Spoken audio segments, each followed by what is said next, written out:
Good afternoon, everybody. My name is Vivian Milzarski. I'm the interim director of the Kaplan Family Library.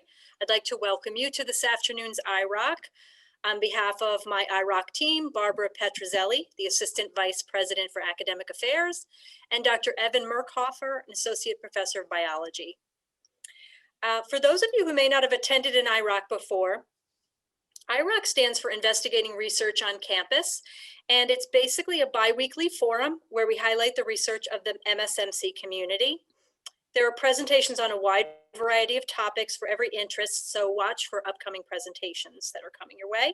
Most of the presentations are recorded and posted to the college's YouTube channel, and today's presentation should be posted in a few days.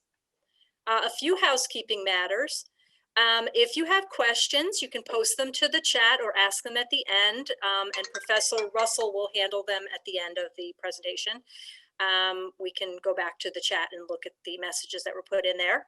We are recording, so feel free to turn your camera off, and we do ask that you mute yourself during the presentation, unless you're asking a question. If any students are attending for FYE or extra credit in classes, please enter your name and class info in the chat, and we'll get the information to the appropriate people so that you're granted credit. If you are a community member who's interested in receiving information about upcoming events here at the Mount, please put your name and email in the chat and we'll put you on our notification list. So now I'll turn it over to Dr. Evan Merkhofer, who will introduce our speaker today. Evan. Thanks, Viv. I'm very happy to introduce our speaker, Dr. Russell. So Dr. Russell has a BS degree in computer science from the University of Michigan, and he then earned a master's degree in kinesiology and a PhD in athletic administration from Purdue University. His primary area of research is gender and sport, with women's participation in the Olympic Games a key facet of his research. This is relevant to some of his work in studying the Olympics, as women were not allowed to enter the first modern games in Athens. And even as countries slowly began allowing female athletes to compete, there were many who fought against their inclusion for many years. So in 2019, Dr. Russell traveled to Athens and Olympia with 20 Mount students for a study abroad trip, where he focused on investigating the history of the ancient and the modern Olympic Games. And with this trip, this led to a creation of a very popular course on campus here on the history of the Olympics that was first offered last fall and is now going to be a permanent course. So please join me in welcoming Dr. Russell. All right, thank you very much, Evan. Appreciate the introduction, and good afternoon to everybody. And I will open my presentation, of course, with an apology.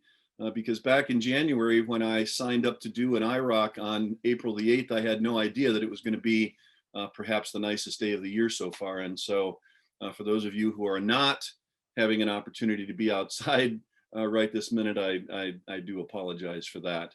So I'm going to go ahead and share my screen, and we'll go ahead and get started. And I'll just sort of add on a little bit to what Evan mentioned about my interest in the Olympic Games. I was very fortunate to get to go to Greece 2 years ago with some fantastic Mount students. But my interest in the Olympic Games really has gone back a number of years. During my studies at Purdue University, my mentor was a sports historian and developed a class at Purdue University on the history of the Olympic Games. And I've really used that as a template for the course that I've developed for Mount St. Mary College. Of course, being able to go to Athens and also Olympia, and we'll talk about Olympia in just a couple of minutes, in 2019, really gave me the motivation to get all of the pieces of information, all of the content for the class organized in such a way so that we could offer it on campus, initially as a special topics. And I'm thrilled that it's going to continue to survive as a permanent offering, going forward. So the focus today, I'm going to go back and provide a little bit of background, a little bit of history about the Olympic Games, but we're really primarily going to be focusing on the last two, or more accurately, the most previous games in Rio de Janeiro in Brazil, and comparing that to the Tokyo Olympics, which were scheduled to take place last summer in 2020. Of course, they were postponed because of the coronavirus. And it's really not too dissimilar to the decision-making process that took place in Brazil. And we'll talk about the virus that affected the Brazil Olympics. Those games did not end up getting canceled or postponed, but we'll talk about the significant differences there. All right, let me just adjust my screen slightly. Okay, so the map that you see on the screen right now, it's not really all that important that you be able to read the fine print. That's not really the reason for this map. The reason for this map is to give you an idea of what ancient Greece looked like. All of the dots, all of the word, this is what ancient Greece looked like. This is where the population centers were. And so you can see that it's very spread out around the Mediterranean, even over into southern Italy and around Greece. But Greece and Athens, Sparta, and Troy, these were vibrant cities with big populations. And Olympia ended up being the focal point for the Olympic Games. So I wanted to at least show the map so you can see, get a sense for geographically where Olympia is, and hopefully you can tell from this map that it really is sort of right in the heart of ancient Greece. And I was absolutely thrilled to be able to go and actually walk on the actual grounds of the sanctuary and see the Temple of Zeus and things like that in 2019. So just a little bit of background, the Olympic Games have been going on for roughly 3,000 years. They started around 800 BC, and the Greeks established an Olympiad, a quadrant, every 4-year cycle for the Games. And the Games were intended to be a way to bring people together and to compete in peace. Conflicts and battles would be going on, and they would throw down their arms and they would compete. They would call truces, and they would meet in Olympia to compete in peaceful competition. And that's something that they maintained for over 1,000 years until the Romans took over Greece and eventually ended the Games around 300 AD. The Games really survived for a very long time. To the Greeks, they were sacred. They were religious in many ways. They honored Zeus, the king of the gods, and the grounds where they held the Games in Olympia, they called it a sanctuary, and they called the buildings that they constructed in honor of Zeus, temples. And the Games were really a very, very sacred thing, and it was a big treat. And the other photo that you can see here, that's the group of students, and we're actually standing in front of the museum of the Olympic Games in Olympia. Just again, thrilling to be able to get to go to that site. And I also want to just mention that when you think of the ancient Games, I don't want you to think of just a group of people getting together and sort of a haphazard event. It really wasn't that. These Games were very well organized. The facilities that they used, some still exist in some form. This is an example of one of the combat facilities where they would have contested things like wrestling or boxing or pancration. The Greeks very frequently built their stadia into hillsides, and this is an example of one of the facilities from 3,000 years ago, perhaps 2,500 years ago, but arguably from close to 3,000 years ago. And the next one that I want to show you, there's going to be a transition here, and this stadium was where the running events took place. The Greeks didn't have large ovals like we did. They ran around a turning post, so it was a down and back kind of thing. But you can really see from this structure the seating areas built into the hillside, and how the Greeks took advantage of the local topography for building their stadiums. And it's kind of remarkable when you then look at the stadium from 1896 and how similar it really is to the ancient stadium. Narrow, tight turns, and this was the stadium that was constructed for the rebirth of the games in 1896. This is an actual photo from 1896 showing the stands relatively full, and I mean, this is an actual picture from those games. And just some details about the rebirth of the games. 70,000 people attended on opening day, with another 50,000 sitting on the hillside outside of the stadium. So over 100,000 people in attendance. The Greeks really embraced the rebirth of the games. It was a huge success within Athens and within Greece. A ton of national pride in Greece, especially when a Greek athlete would win. The Greeks won the marathon. Picture of Spiridon Luis here, the winner of the marathon, just caused tremendous national pride for the Greeks. The initial games, only 13, there were 13 countries that attended, fewer than 300 athletes. And we'll sort of compare that with the growth of the games over the next 120 years in just a minute.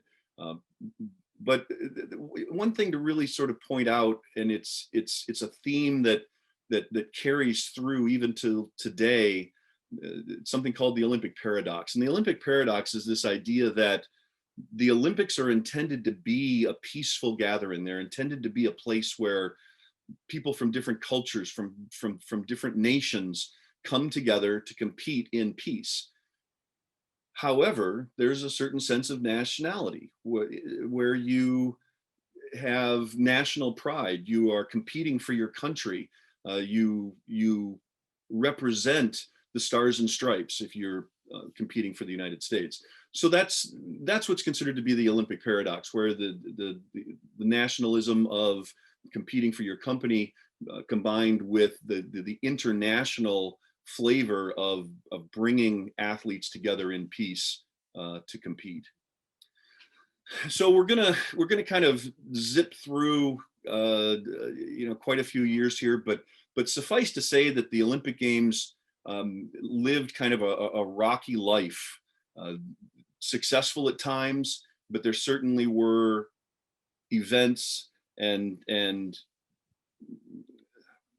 historical items that interrupted the games and caused disruption. World War I was really the first.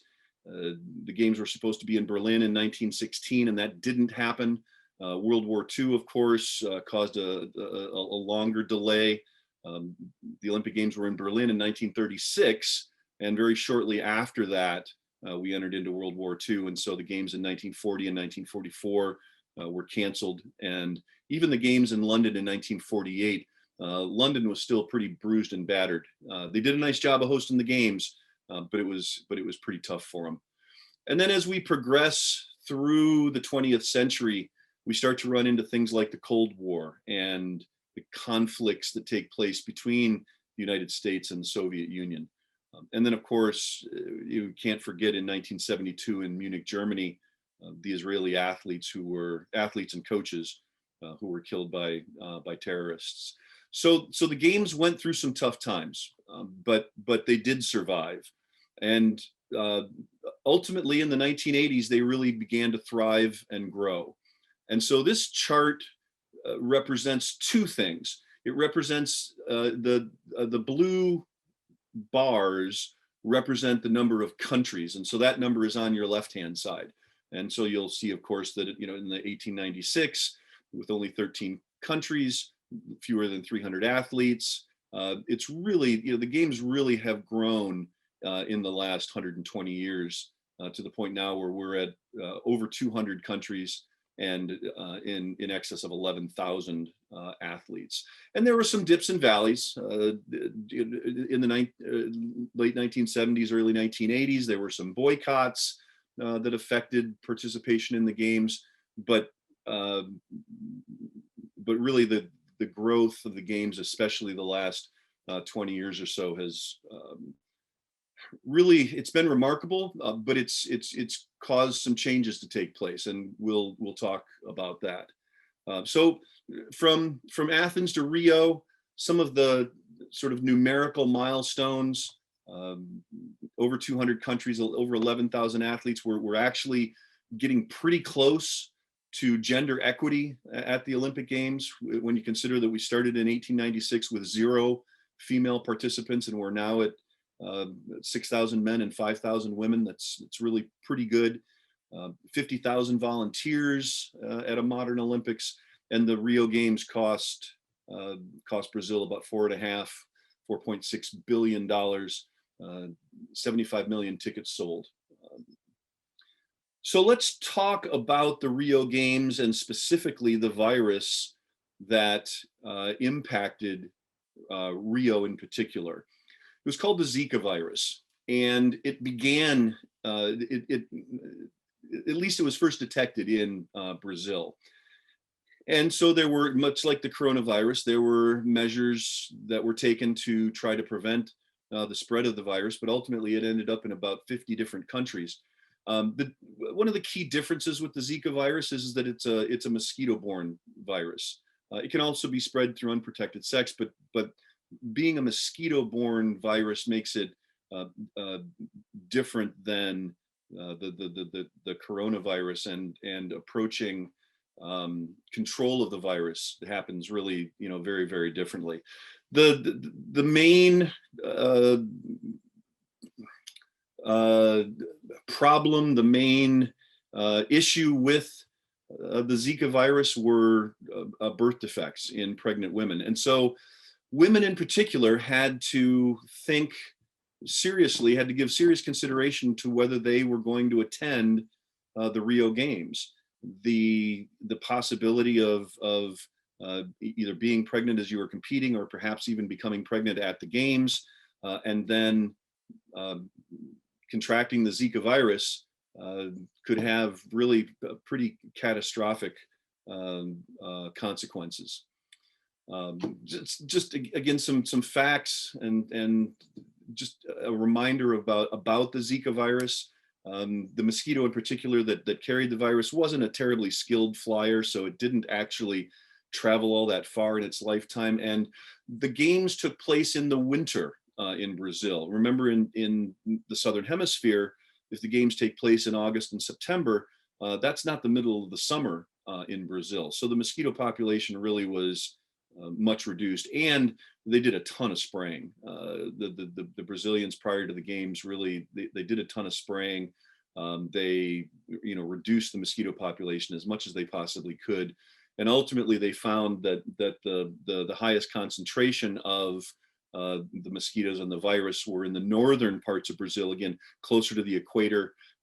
Remember, in the Southern Hemisphere, things are upside down. The closer you get to the equator, the further north you go, the warmer it is.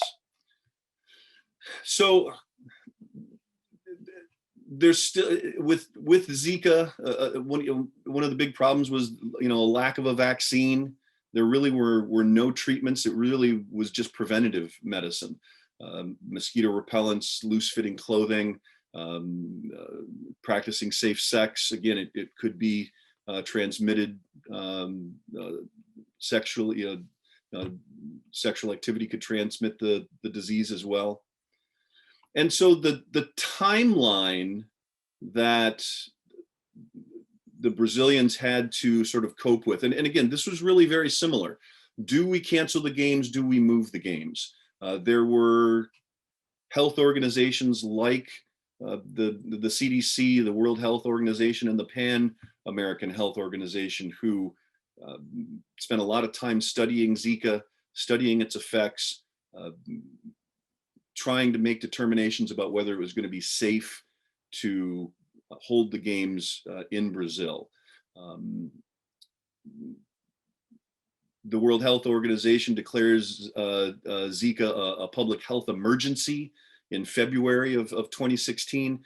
That's not really that dissimilar to the timeline that we'll talk about with the coronavirus in 2020.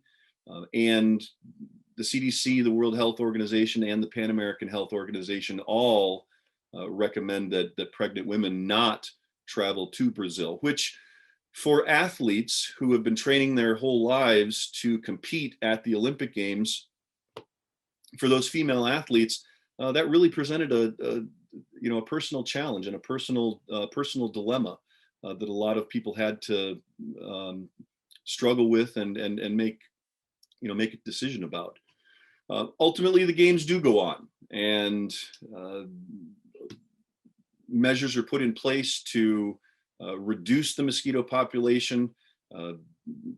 People are advised how to protect themselves from any mosquitoes that might exist.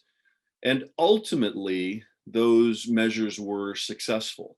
The number of confirmed infections to athletes from all over the globe who attended the games was zero. Now, the United States Olympic Committee did find that some athletes had contracted mosquito-borne viruses, but none of them had contracted Zika. Dengue and West Nile were also present in Brazil at the time, also mosquito-borne viruses, and there were a number of American athletes who did test positive for those, but none who tested for Zika. So that's Brazil, 2016, and there are a lot of other things that we could talk about with the Brazil games. Their president getting impeached, and economic strife, and other issues.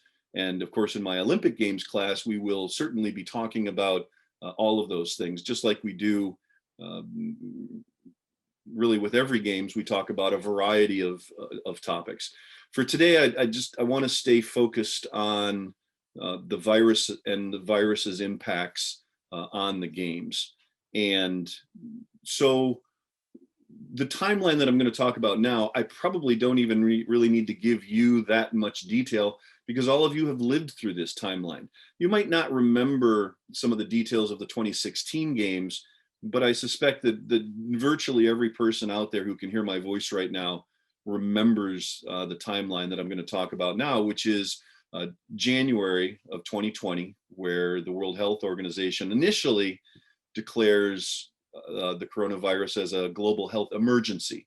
They didn't declare it a pandemic immediately, but by late January, it was being called a global health emergency.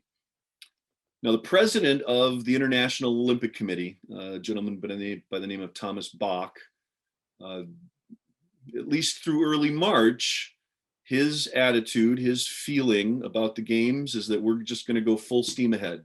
The games must go on. And the quote here that, we, the Olympic community, can again unite the whole world in peaceful competition. That's a nice thing to say, but it honestly, even at the time, to me, it felt a little, maybe not disingenuous, but uninformed, perhaps. And very, very shortly after that, we began to see cases of the coronavirus just beginning to explode. If anybody remembers, March 11th of last year was right around the time that we left campus. I believe the date last year was March 9th or 10th, but right around that second week in March was the time that people really started to realize that this was going to be very serious. We needed to take extreme measures, and we had to do all the things that we've been doing: isolate, social distance, and all of those things. And so on March 11th of last year, the World Health Organization finally did declare COVID-19 a pandemic. But the International Olympic Committee still resisted initially and said that they had no plans to postpone the games. I think that people at that point were hopeful that this was going to be something that was only going to last a few weeks. Of course, I remember having a conversation with Evan Murkoffer about that, probably about this time last year, and was assured that this was not going to be something that was just going to be a 2 or 3 week issue. And so ultimately, the timeline that I've laid out here, you can see that ultimately both the Prime Minister of Japan and the President of the International Olympic Committee do recognize that this is something that is going to impact the global community for the entire summer, that there's no way that we can host a games in Tokyo in 2020. And Japan was devastated. They had been working the way that the host site for the games are selected. These host sites are selected 7 or 8 years in advance. So in addition to bidding for the games and trying to even earn the right to host the games, which takes 2 or 3 years in itself, the Japanese had effectively been preparing in one way or another for the 2020 games for almost 10 years. The facilities that they had constructed were spectacular. Infrastructure improvements, technology. I mean, I'm very much looking forward to seeing the games this year. I was looking forward to seeing them last year. Every reason to believe that the Tokyo Games are going to be spectacular. And the Japanese were understandably disappointed that the games were going to be postponed. Part of that was economic. The postponement of the games, the estimate is that by postponing for a year, it's going to cost the Japanese about $5 billion. Those facilities, the lack of people coming from all over the globe and injecting tons and tons of dollars into the Japanese economy, those are things that they can't get back. They will when they host the games to a certain degree, but we're going to talk about that because we've recently learned that no foreign visitors are going to be allowed in Tokyo. So the potential loss overall for the Japanese, they estimated if the games were canceled entirely, that they would lose approximately $41.5 to $41 billion. And those are US dollars. A lot of the statistics are published in yen, but those are US dollars. That's not Japanese currency. That's not yen. Those are dollars. And by late spring, early summer of last year, the president of the IOC, Thomas Bach, came out very clearly and said that if the Tokyo Games do not take place in 2021, that they're just simply going to be canceled. And that seems to me to be relatively harsh and a little bit unnecessary, but that was the stance that Thomas Bach was taking at the time. So there's really a lot on the line for the Japanese at that point. And so, that's early summer, late spring, early summer of 2020. And really then after the decision is made to postpone the games, to cancel the 2020 games and move them to 2021, there's not a lot of discussion. There's not a lot of conversation. The games kind of, they're not top of mind for a number of months.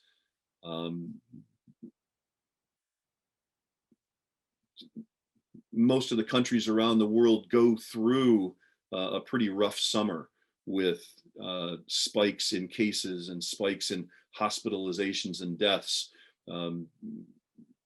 Vaccines don't become available until the fall. And so a discussion of the potential 21 games really doesn't get renewed until the very end of 2020 into the early months of 2021.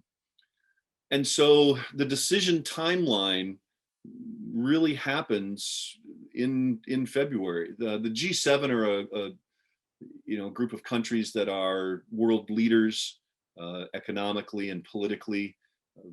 By mid-February, we've got President Biden representing the United States.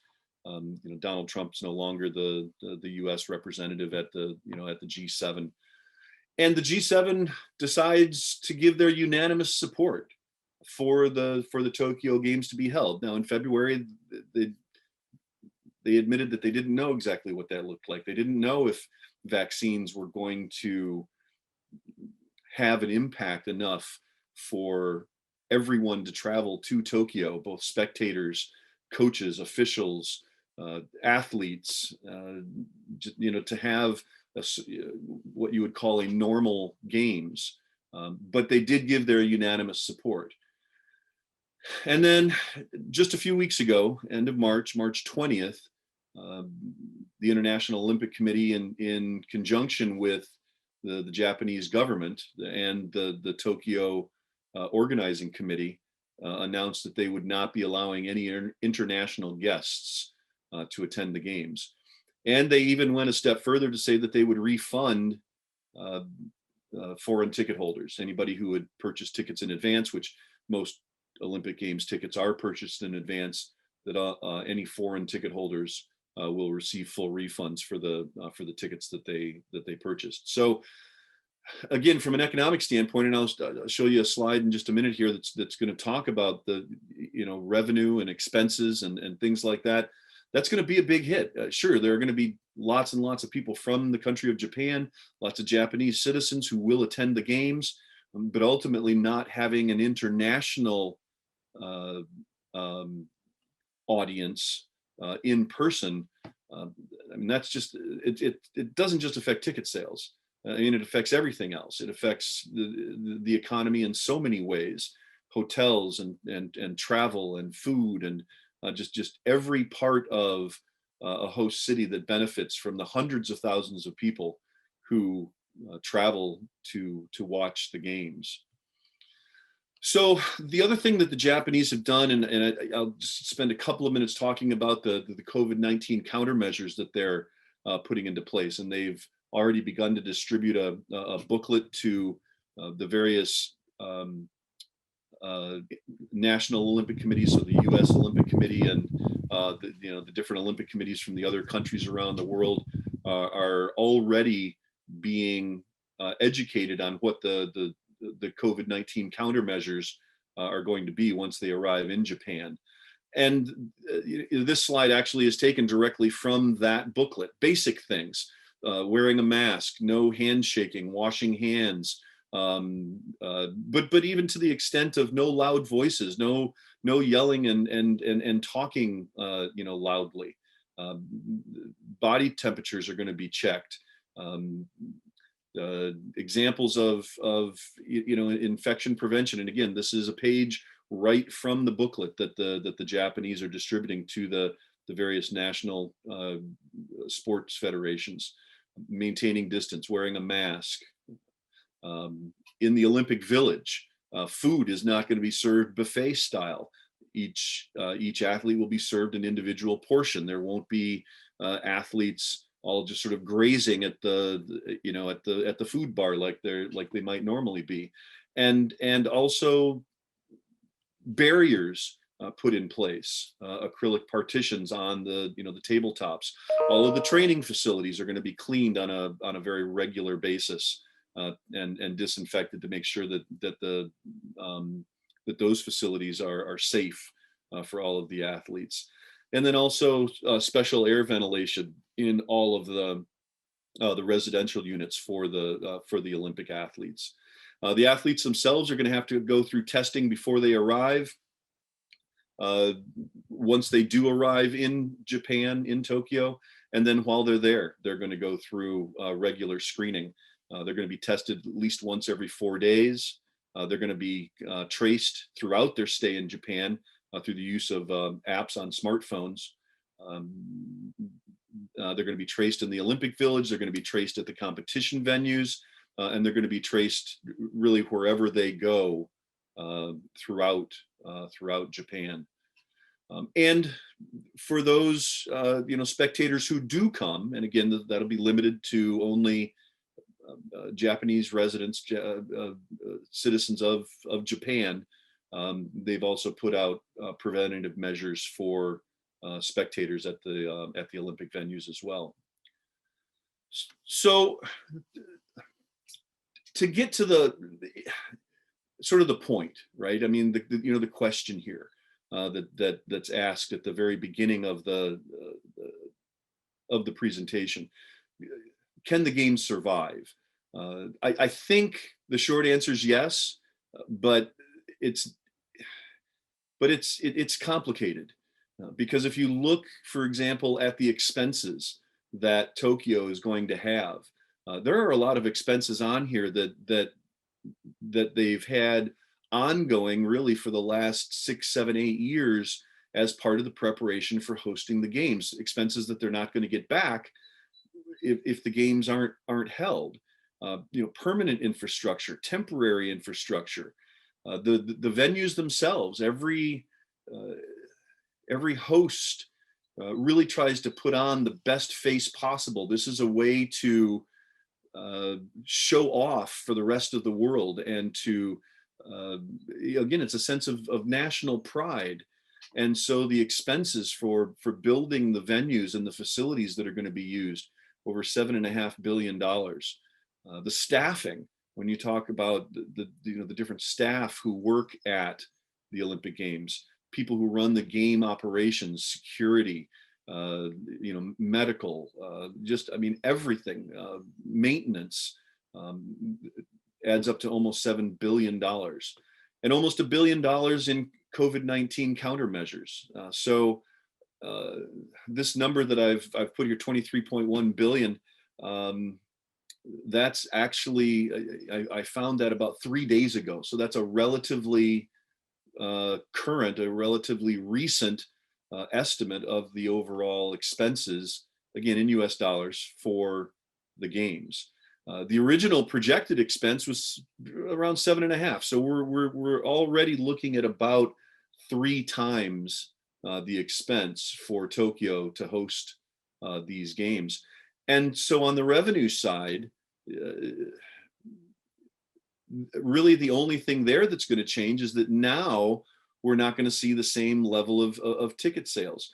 We're also not going to see the same level of tourism dollars and the money that comes from all over the world that's part of the spectators flocking to the Olympic Games. So if you compare those two numbers, I mean, right now a total estimated revenue of 6.7 compared to a potential outlay of 23.1 billion. Can the Japanese survive? Can the Japanese government, not go bankrupt like the Canadians almost did in 1976?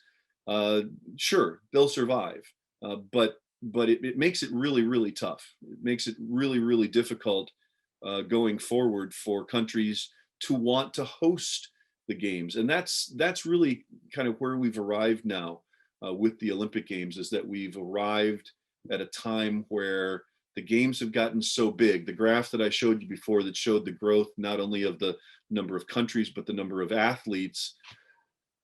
The games have outgrown the ability for small hosts, for small cities, to host the games.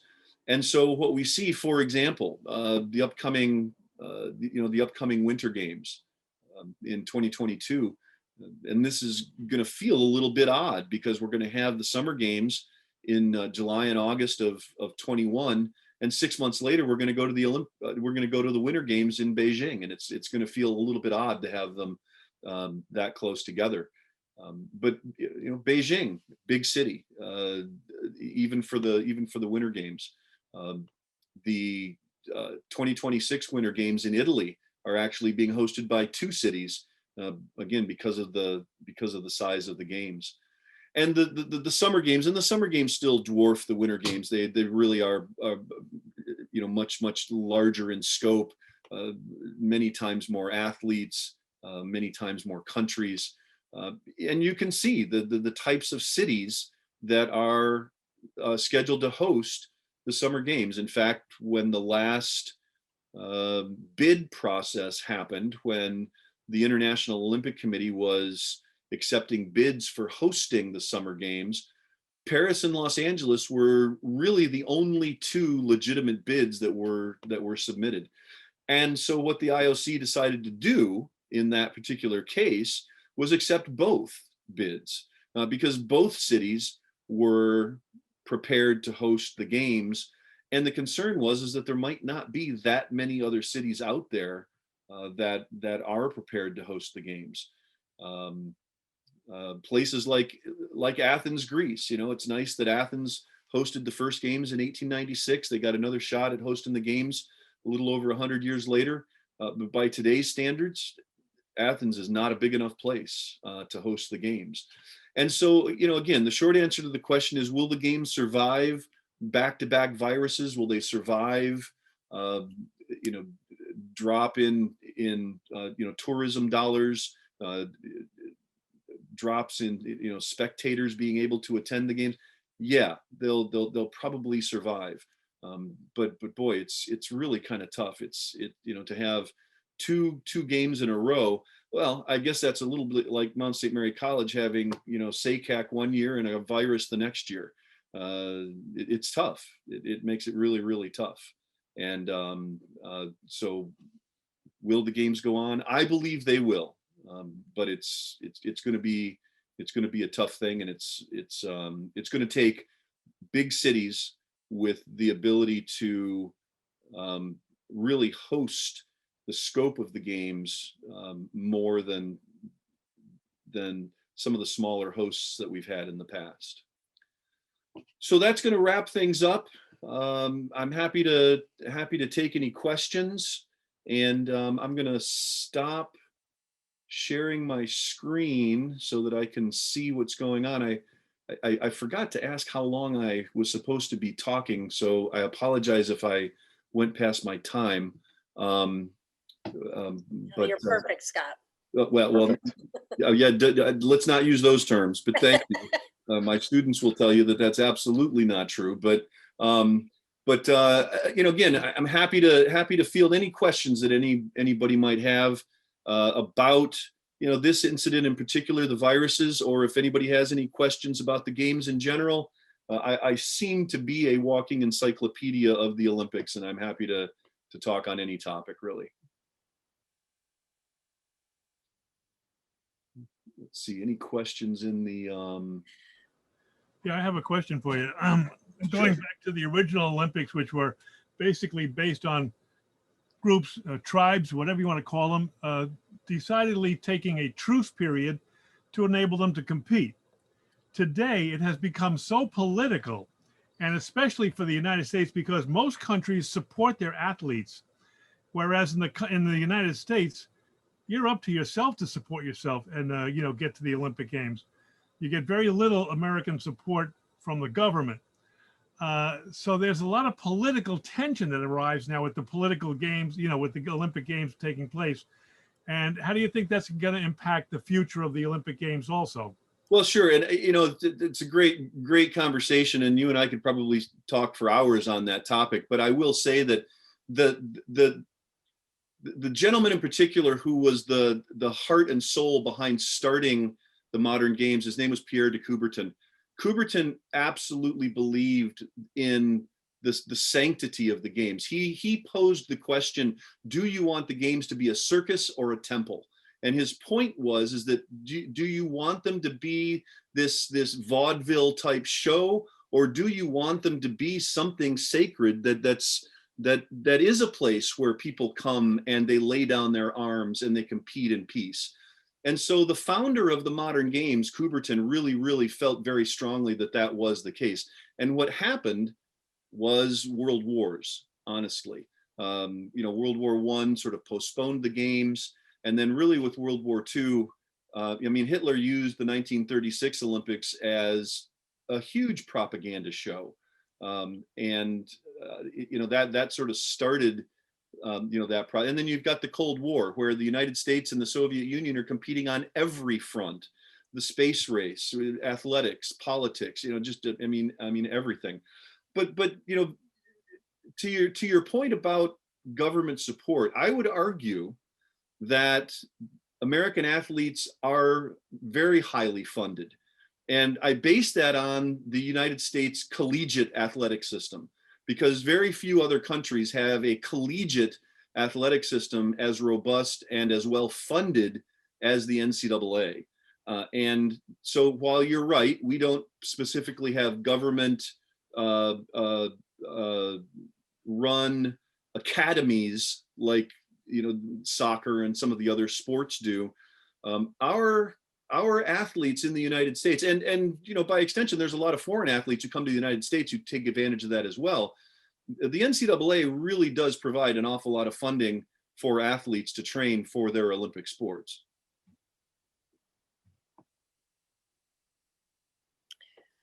Scott, I have a question about, a few years ago, there was a big controversy about the IOC and a lot of, I don't know if it's financial things going on. Did that kind of die off? Is that still a very controversial organization?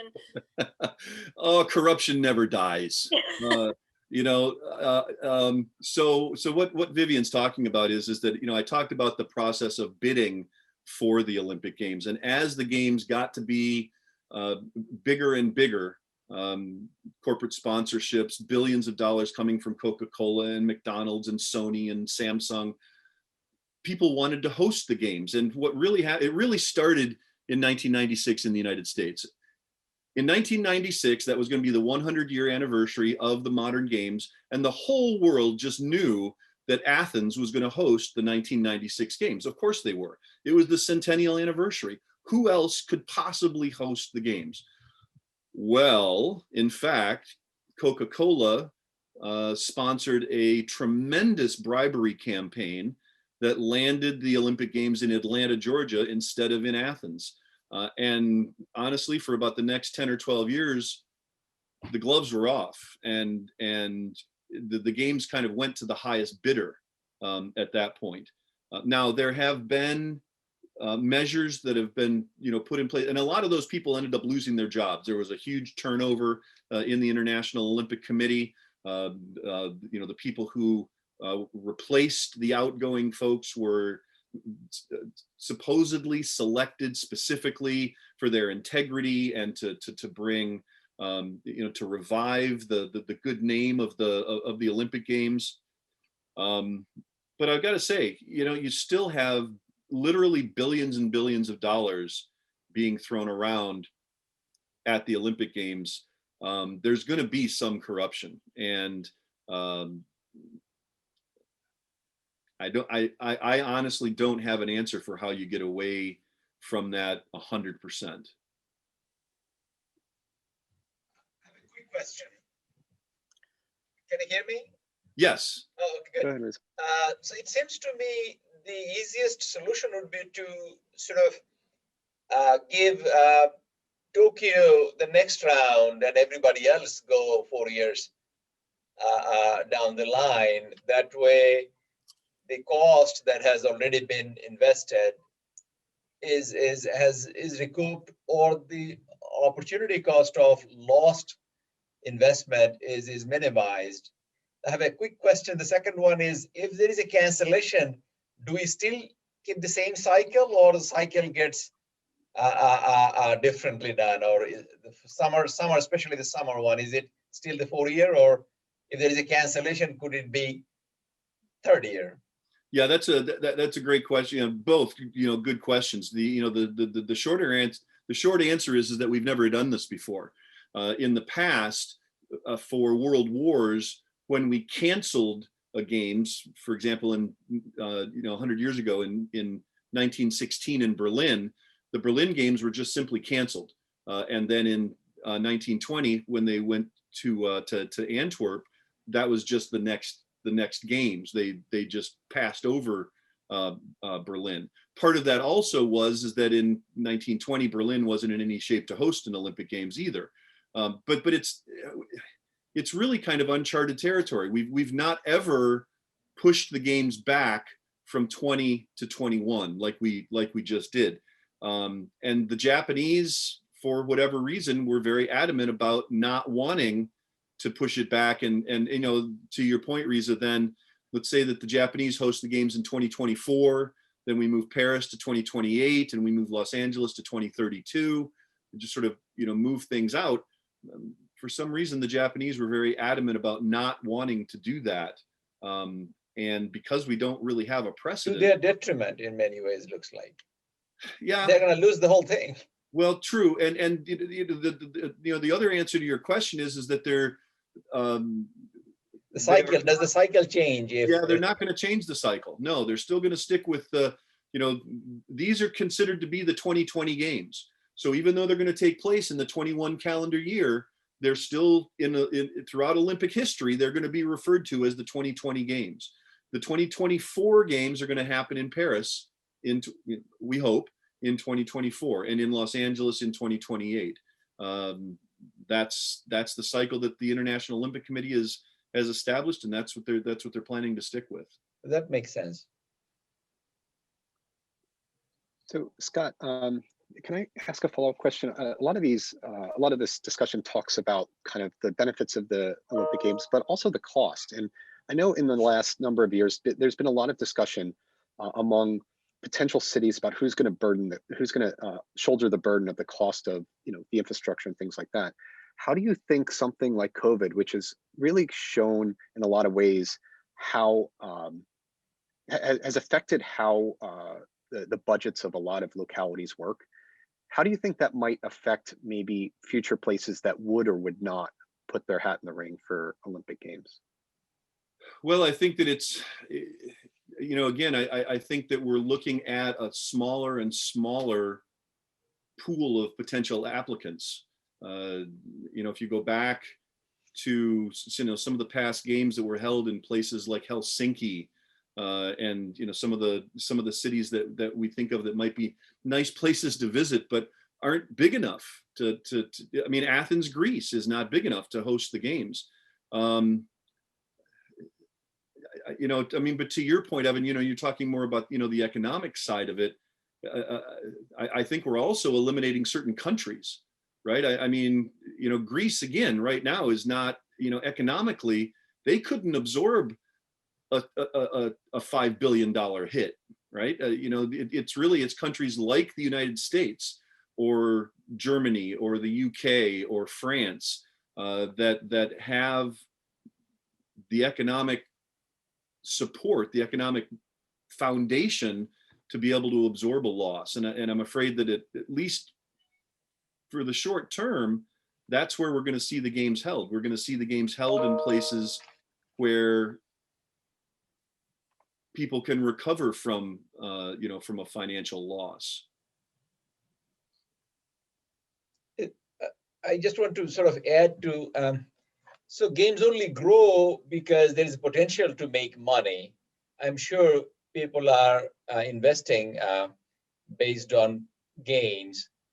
But I was thinking to have sort of, there are other costs that are not taken into account, such as, I don't know if Eminent Domain is used to take over facilities or cities, or the pollution and that lockdown of the city where games are being held. And are they compensated in many ways, the communities that are hard or suffers this sort of corrections or discontinuities? Yeah, I'm sure. Unfortunately, there's not really a good answer to your question, Riza, because what happens is that countries do build new facilities, improve infrastructure, and make promises that bringing the games to their country is going to have tremendous benefit to the population and to the citizens of that country. But I've got to tell you, I took 20 Mount students to Athens, and the site where the games were held in 2004, which isn't that long ago, is completely overgrown. The buildings are dilapidated and falling apart, and it did absolutely nothing to revitalize at least that portion of the city of Athens. And so it's tough because you take Beijing, for example, in 2008. Beijing is one of the most polluted cities in the world, but for 3 years leading up to the 2008 games, the Chinese government imposed tight restrictions on automobile travel, a rotating cycle of for manufacturing That's facilities. positive externality then. So that may help them reducing the pollution because of Olympic. Well, only temporarily though. If you go back to Beijing now, I mean, sure, the skies were blue in 2008 when the world was watching, but then the world went away and smog came back. So it's just a Band-Aid. They proved that they can do it if they really wanted to. If they want to, right. Benevolent. Any other questions?